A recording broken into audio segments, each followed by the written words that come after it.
Hello friends, welcome back to another reaction video. और मैं हूं ज्योति। वेलकम करती हूं सभी का अपने चैनल में। तो एक न्यूज़ बहुत तेजी से वायरल हो रही है और उस न्यूज़ के साथ सपोर्ट में उतरे हैं लखन सिंह रावत। जी हाँ, लखनीत इस कंट्रोवर्सी में बीच में उतरे हैं, सपोर्ट दिखाया है। तो पूरी जानकारी के लिए वीडियो को एंड तक जरूर देखना और अपने कमेंट सेक्शन में जरूर छोड़ना कि आपका इस पूरी कंट्रोवर्सी के बारे में क्या कहना है। तो बहुत ही तेजी से वायरल हो रहा है रविंद्र जडेजा के पापा का इंटरव्यू। उस इंटरव्यू में उनके पापा ने अपने बेटे और अपनी बहू को बहुत तरीके से एक्सपोज करने की कोशिश की गई है। अपनी बहू के ऊपर कई तरीके के इल्जाम लगाए हैं, कई तरीके के एलिगेशन लगाए हैं, यहाँ तक कि उनको टोना टोटका करने वाली तक का भी ऐलान वो कर चुके हैं अपने एक इंटरव्यू में। उनके इस इंटरव्यू के बाद ट्विटर में तो जिस तरीके से बस लहर ही आ गई है, बाढ़ ही आ गई है कि बहुत ज्यादा नेगेटिव एंड हेट कमेंट्स का सामना करना पड़ रहा है रविंद्र जडेजा को। तो क्या ये हेट कमेंट्स और क्या ये कंट्रोवर्सी की सच्चाई आखिर है क्या? तो अपने पापा के बोले हुए इंटरव्यू पे रविंद्र जडेजा ने क्या एक्सप्रेशन दिए या रविंद्र जडेजा ने क्या टिप्पणी दी? तो रविंद्र जडेजा ने भी अपना एक ट्वीट किया, जो ट्वीट उन्होंने अपनी खुद की मातृभाषा में किया था और उस मातृभाषा पे भी बहुत तरीके से क्वेश्चन पुटअप कर दिए गए। यहाँ तक कि ये बोल दिया गया कि ये हिंदुस्तान का रहने वाला है, हिंदी भाषा का प्रयोग नहीं कर रहा है, अपनी मातृभाषा लिखी है, इसको तो हिंदुस्तान में रहना ही नहीं चाहिए, इन्हें तो हिंदुस्तान से भगा दो। सोचिए कि एक इंटरव्यू ने किस तरीके से उनकी जिंदगी में उथल पुथल मचा दी है। जो लोग उनकी भाषा से बिलोंग करते होंगे उनको वो ट्वीट समझ में आ जाएगा, लेकिन जो लोग वो भाषा नहीं जानते होंगे उनके लिए मैं इंग्लिश और हिंदी दोनों में ट्रांसलेट करके बता दूंगी। तो अगर हम इंग्लिश की बात करें तो इंग्लिश में वो ट्वीट कुछ इस तरीके का था। साथ ही साथ मैं यहाँ पे स्क्रीनशॉट भी लगा दूंगी तो आप उसको पढ़ भी सकते हैं। All the things stated in the absurd interview are meaningless and untrue. There is something to be said on one side which I deny. The efforts being made to tarnish the image of my wife are indeed condemnable and indecent. I also have a lot to say which is better if I don't say it's publicly. Jadeja's tweet. तो जडेजा ने ये tweet किया और इसी के साथ अगर मैं आपको इसका हिंदी ट्रांसलेशन भी बता दूं तो हिंदी में इनका बोलना ये है: दिव्य भास्कर को दिए गए बेतुके इंटरव्यू में कही गई सभी बातें निरर्थक और झूठी हैं, जिससे मैं अस्वीकार करता हूं। मेरी गॉडमदर की छवि को धूमिल करने का प्रयास वास्तव में निंदनीय और अशोभनीय है। मुझे भी बहुत कुछ कहना है, जो तब तक ठीक है जब तक मैं इसे सार्वजनिक रूप से ना कहूं। तो यही जो सेम पोस्ट है ये लखन ने भी अपनी स्टोरी में शेयर किया है। तो लखन ने कुछ इस तरीके का पोस्ट अपनी स्टोरी पे शेयर किया है और उसी के साथ उन्होंने लिखा है: more power to you, kudos for maintaining silence and dignity. तो क्यों लखन ने ये पोस्ट आखिर किया? क्या लखन इस सिनेरियो से रिलेट कर पा रहे हैं? क्या कहीं ना कहीं वो भी इसी चीज़ के भुक्तभोगी हैं, क्योंकि वो सामने वाले की मनोस्थिति को और उसकी परेशानी को समझ पा रही हैं? मैंने हमेशा से ही बोला है कि सोशल मीडिया वो रास्ता नहीं है जहाँ पे आप अपने और अपने परिवार की बातें आके जगहसाई करें। क्यों इनके फादर ने इतने सालों के बाद आके इंटरव्यू देना जरूरी समझा, जबकि अकॉर्डिंग टू हिज फादर उन लोगों के बीच में आपस में बातचीत बंद हुए कई समय हो चुका है। तो अचानक से शांति भंग करने का या अचानक से अपने बेटे और बहू के करियर पे वार करने का उनके पिता के मन में थॉट कैसे आया? उनके इस ट्वीट के बाद उनके बेटे को जिस तरीके की कमेंट्स का सामना करना पड़ रहा है, जिस तरीके की हेट का सामना करना पड़ रहा है, वो स्क्रीनशॉट भी मैं आप सबके सामने यहाँ पे लगा देती हूँ। तो लोगों का उनके पापा के इंटरव्यू देने के बाद जो प्रतिक्रिया है, वह बेटा नालायक होता है जो अपने बाप की पीड़ा को स्क्रिप्ट बताता है। पत्नी के लिए पिता को छोड़ देना ये आजकल चलन में है। आपकी पत्नी के संस्कार वर्ल्ड कप में पैर छूते हुए सबने देखे थे। आपकी पत्नी डैश डैश विधायक है और डैश डैश के संस्कार सबको पता है। यहाँ तक कि पॉलिटिकल पार्टीज को भी ड्रैग किया जा रहा है। इसके साथ साथ एक सब्सक्राइबर ये भी लिखते हैं: नालायक रविंद्र जडेजा अपने पिता की पीड़ा को स्क्रिप्ट बता रहा है। इंसान इतना भी ना गिरे कि अपने पिता को ही झूठा कहना पड़े।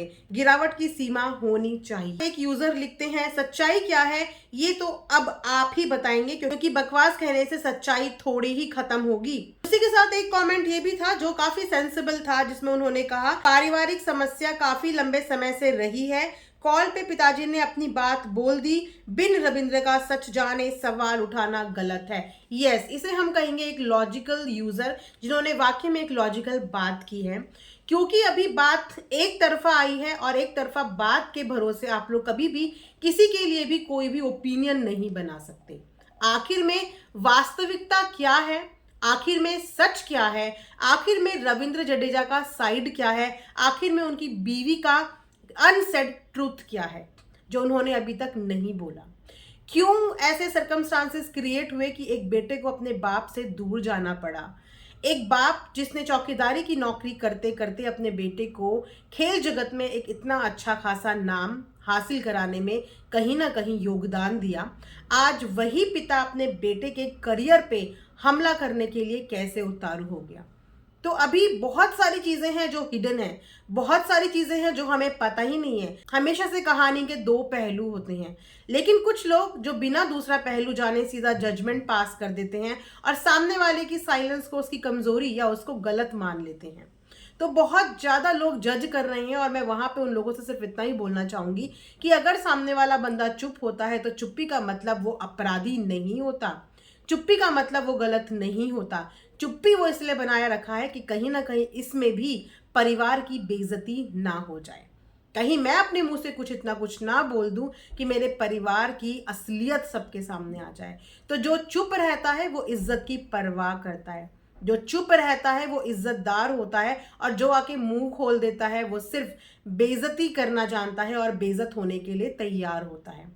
तो वहां पे लखन ने कहीं ना कहीं अपनी कहानी से इनको रिलेट करा, क्योंकि कुछ ऐसा ही सिनेरियो लखन के साथ भी बीते दिनों हुआ, जहां पे वो बहुत टाइम से चुप रह के अपने ऊपर एलिगेशंस, अपने ऊपर इल्ज़ाम, अपनी बीवी के ऊपर एलिगेशन, बीवी के ऊपर इल्ज़ाम, बीवी को चापलूस कहना, बीवी लखन को जोरू का गुलाम कहना, यही सब चलता आ रहा था। लेकिन जैसे ही लखन ने अपना साइड रखना शुरू किया, लखन ने अपनी स्टोरी बतानी शुरू करी, तब वहां पे बहुत से लोगों के आंखों से पर्दा हटा, दूध का दूध पानी का पानी हुआ, सही और गलत की पहचान हुई। वहीं पे रविंद्र जडेजा भी सेम सिनेरियो से सफर कर रहे हैं, जहां पे जब तक वो चुप हैं तब तक परिवार की इज्जत बनी हुई है, और जहां पे उन्होंने मुंह खोल दिया वहां पे आप सोच भी नहीं सकते कि क्या क्या राज, क्या क्या काले चिट्ठे निकल के सामने आ जाएंगे, जो शायद ना ही आए तो वो सबके लिए सही होगा।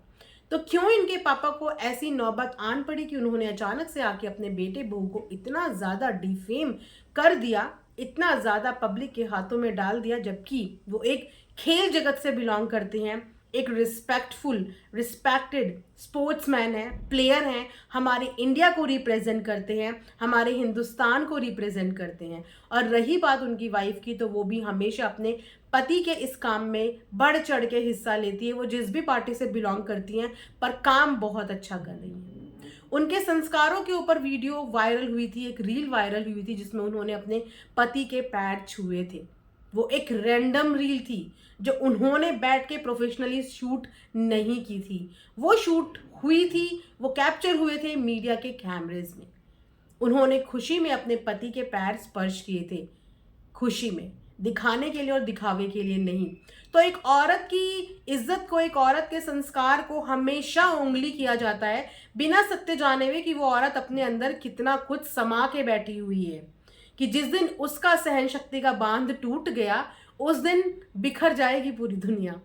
क्योंकि औरत के अंदर सहन शक्ति बहुत होती है, और ये ईश्वर की वो ताकत होती है जो किसी एक नहीं, हर औरत के अंदर आपको मिलेगी। एक औरत सहन शक्ति की मिसाल होती है, लेकिन इस सहन शक्ति को, मेरा मानना यही है कि इतना भी झंझोड़ा ना जाए कि जब वो सहन शक्ति टूट जाए तो फिर सामने वाला उसे संभाल ना पाए। तो इस तरीके की नेगेटिविटी को दूर रखें, घर के मुद्दों को सोशल प्लेटफॉर्म पे ना लाएं, और जो भी ये चीज़ें लेते हैं, वीडियो शूट करते हैं, एक बार तो उन्हें भी समझाना चाहिए कि आप ये करने क्या जा रहे हैं, आप ये कर क्या रहे हैं, ये गलत है। सोशल मीडिया इन्फ्लुएंस करने के लिए है, अच्छी न्यूज़ सर्कुलेट करने के लिए है, किसी के घरेलू लड़ाई झगड़ों के लिए सोशल मीडिया का प्लेटफॉर्म नहीं है। यहाँ पे किसी के घरेलू लड़ाई झगड़े कलेश नहीं है, उसके लिए पंचायत होती है, वहां पे जाकर डिस्कशन कीजिए। सोशल मीडिया को घर गृहस्थी के झगड़े की जगह या पंचायत की जगह मत बनाइए कि यहाँ पे आपको इंसाफ मिलेगा, या यहाँ पे दूसरे बंदे को गाली दिलवा के, हेट दिलवा के आपके इस दिल को बहुत ज्यादा सुकून मिलेगा। तो क्या इस समय रविंद्र जडेजा के पापा को गहरी सांसें सुकून आ रहा होगा अपने बेटे बहू को इस तरीके से नेगेटिविटी और हेट का सामना करते हुए? क्या अब उनके जो इतने सालों से बातचीत नहीं हो रही थी उस चीज को ठंडक मिल गई? तो यही एकमात्र सेटिस्फैक्शन था उनका कि वो पब्लिक से अपने बेटे बहू को गाली पड़वाना चाहते थे, उनसे हेट दिलवाना चाहते थे। क्या अब उनकी आत्मा तृप्त हो गई? क्या अब उन्हें मोक्ष मिल जाएगा? मतलब बहुत सारे सवाल खड़े कर देता है। मेरा मानना सिर्फ इतना है कि जो भी लड़ाई झगड़े होते हैं उन्हें आप घर की चार दीवारी के बीच में सॉल्व कर सकते हैं, और एक साइड की बातें सुन के कभी भी जजमेंट पास मत करें। सेकंड साइड का इंतजार करें और किसी की चुप्पी को उसकी गलती ना समझें। तो ये था मेरा आज का एक रिएक्शन। आई होप आप लोगों को पसंद आया हो। कमेंट सेक्शन में ज़रूर बताना कि आप रविंद्र जडेजा को सपोर्ट करते हैं या उनके फादर के इंटरव्यू से आप भी कहीं ना कहीं इन्फ्लुएंस हो गए हैं। कमेंट सेक्शन में अपनी राय ज़रूर देना। Thanks for watching earth mom Dehradun.